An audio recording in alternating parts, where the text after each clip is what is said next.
Hey guys, so there is a good news for all of you. As I told you that I will verify. मैंने आपको कहा था कि अगर ये 2014-2016 वाला ड्रॉप नहीं है तो मुझे वेरीफाई करने दीजिए। और इस वक्त मैंने प्रिंट आउट्स निकलवा के देखा वहां पे कि लास्ट में एक चीज क्लियरली मेंशन की गई है कि जो क्वेश्चंस ड्रॉप हुए हैं उसके मार्क्स सबको दिए गए हैं। यानी कि अगर यूजीसी नेट के इंग्लिश के पेपर में अगर शिफ्ट 1 में 10 क्वेश्चंस ड्रॉप हुए हैं तो यानी कि जो 20 नंबर हैं वो सभी को मिलेंगे। It's a good news. इसका मतलब ये है कि जो स्टूडेंट्स बॉर्डर लाइन के आसपास थे, जिनको लग रहा था कि उनकी कैटेगरी वाइज वो आसपास पहुंच रहे हैं, उनके पास होने के चांसेस बढ़ जाएंगे। अब चूंकि ये बहुत अच्छी न्यूज है, सिर्फ इंतजार करना है आपको रिजल्ट्स का।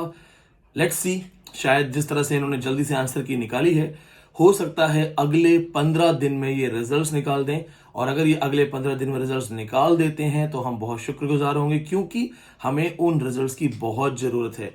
अब ऐसे बहुत सारे ऐसे हैं जो पीएचडी के लिए अप्लाई करना चाहते हैं, बहुत सारे ऐसे हैं जो जॉब्स के लिए अप्लाई करना चाहते हैं। तो जैसे ही रिजल्ट आता है, आपका रिजल्ट के साथ साथ आपका सर्टिफिकेट डाउनलोड हो जाएगा, और जो डाउनलोडेड सर्टिफिकेट है वही आपका ओरिजिनल सर्टिफिकेट होगा। अलग से आपको कोई हार्ड कॉपी नहीं मंगवानी है। खुशी का मौका है, अच्छा मौका है, और मुझे लगता है कि बहुत दिनों के बाद यूजीसी ने एक अच्छा डिसीजन लिया है। इससे पहले जो मेरा प्रेडिक्शन था, मुझे ये था कि 2014 और 2016 में जो प्रॉब्लम हुई थी वो ये था कि जो क्वेश्चंस को इन्होंने हटा दिए तो वो क्वेश्चंस का बड़ा नुकसान हुआ था। चूंकि अब क्या हुआ, मैंने प्रिंट आउट निकलवाए, मैंने देखा प्रिंट आउट के अंदर कि वो लास्ट में क्या कह रहे हैं।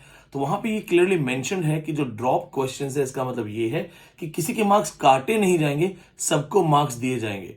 तो अगर यूजीसी इस तरह से छात्र हित में काम कर रही है, बच्चों के बारे में सोच रही है, तो हमें इस चीज का सम्मान करना चाहिए। हमें इस चीज के लिए यूजीसी को धन्यवाद भी करना चाहिए कि यस, हमें इसी प्रकार की मदद की जरूरत थी। ये जो स्टूडेंट्स एग्जाम दे रहे हैं, ये असिस्टेंट प्रोफेसर बनेंगे तो भारत की शिक्षा व्यवस्था का स्तर बहुत बढ़िया हो जाएगा, और हमें इसी प्रकार के हेल्प की जरूरत थी। तो दोस्तों, अभी इस वक्त चूंकि मेरा पिछला वीडियो जो है उसमें मैंने एक वो बात की थी जो पहले हो चुकी थी। इतिहास हमेशा हमें बताता है कि हमें बहुत ही फूंक फूंक के कदम रखना चाहिए। कहते हैं जो दूध का जला होता है वो छाछ भी फूंक फूंक के पीता है। इसलिए मैंने अपने पिछले वीडियो में ये बात क्लियरली बोली भी थी कि अभी मुझे और चेक करना है, और फैक्ट्स देखने हैं, और आप जुड़े रहिए। चूंकि मुझे वो चीजें मिल गई, वो फैक्ट्स मिल गए, वो चीजें समझ में आ गई हैं, तो मैंने सोचा कि समय ना गंवाया जाए और अपने स्टूडेंट्स को तुरंत अपडेट कर दिया जाए। किसी भी बच्चे को पैनिक या परेशानी या फ्रस्ट्रेशन नहीं होना चाहिए। So finally, once again, there is a good news that the drop questions are actually the marks given to everyone. It means you will have plenty of chances. In fact, one of my student texted me and told me, "Sir, the first answer key I was getting 54%. Right now, I'm getting 60%." That clearly shows that 6% has been increased in his total marks, aggregate marks. So it's a clear chance, and many of you, those who are already qualifying, in first answer key, you will be going for JRF. So once again, for all of you, best of luck. Have the best and stay tuned. May God bless you. Share this video with everyone so that nobody is under panic.